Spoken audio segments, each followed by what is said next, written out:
Collector जन दर्शन में एक ऐसे शख्स ने अपना ज्ञापन देने के लिए पहुंचा, जिसे देखकर लोग आश्चर्यचकित हो गए। दरअसल वह एक संत है जिसने शरीर में वस्त्र तो नहीं पहना था, परंतु पेड़ के छाल को लपेटकर कलेक्टर के पास अपना आश्रम बनाने की अनुमति के लिए गुहार लगाने गया था। कल कलेक्ट्रेट जन दर्शन पर एक ऐसे शख्स ने ज्ञापन देने के लिए पहुंचा, जिसे देखकर लोग आश्चर्य हो गए।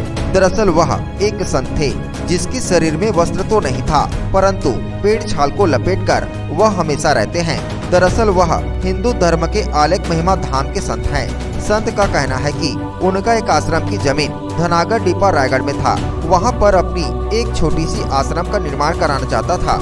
आलेख महिमा धाम के एक बड़े संत हैं जिनके शरीर में कपड़े तो नहीं होते, परंतु पेड़ की छालों को कपड़ा बनाकर वह पहनते हैं और ईश्वर की आराधना करते हैं। बाबा जी का कहना था कि हमें कोई लालच नहीं, परंतु हम जैसे संतों के लिए उस जमीन पर आश्रम निर्माण करवाना बेहद आवश्यक है तथा मेरा मानना है कि हमारे जैसे संत जो समाज के लिए हित में काम करते हैं, ईश्वर की आराधना करते हैं, उनके लिए भी एक आश्रम की आवश्यकता होती है। वह जमीन मेरी निजी है, जिनको मैं आश्रम निर्माण कर समाज के लिए सेवा भाव लेकर कुछ कर पाऊं। लेकिन धनागढ़ डिपा पर स्थित मेरी निजी जमीन पर वहीं के एक निवासी रंगधर यादव द्वारा उसे कब्जा कर लिया गया है। उसे कब्जा कर वह वहां अवैध निर्माण कराना चाहता है। वह हमारी निजी जमीन है जिस पर हम आश्रम बनाना चाहते हैं।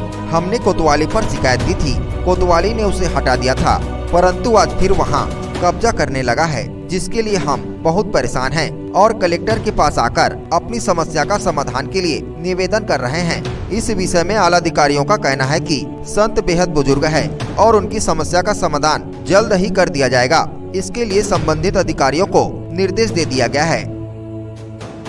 कलेक्टर साहब के पास जो जन चौपाल चल रही थी उसमें अवधूत तुलाराम बाबा जी आए हुए थे। उन्होंने बताया कि धनागढ़ डिपा वाले एरिया पे बाबा जी का आश्रम बना हुआ है और करीब 6 वर्ष पहले अभी वहाँ पे देख रेख नहीं की जा रही थी, तो देख रेख के अभाव पे जो छप्पर वगैरह है वो गिर गए थे, लकड़ी वगैरह, तो उसको कोई व्यक्ति है वो उठा के ले गया है और अतिक्रमण वगैरह है, तो उसकी वो जांच कराई जाएगी और 7 वर्ष के भीतर इस समस्या का निराकरण करने की पूरी कोशिश की। मैं आया था, हमारा धनागढ़ डिपा में जो गुरुजी आश्रम बना था वो वर्षा के कारण में नष्ट हो गया, क्षति हो गया था, तो टंकाराम यादव ने उस जगह में कब्जा कर लिया, तो उसको रिपोर्ट देने के लिए मैं यहाँ आया था। तो आपको क्या आश्वासन मिला यहाँ से, क्या बोले हैं आपको?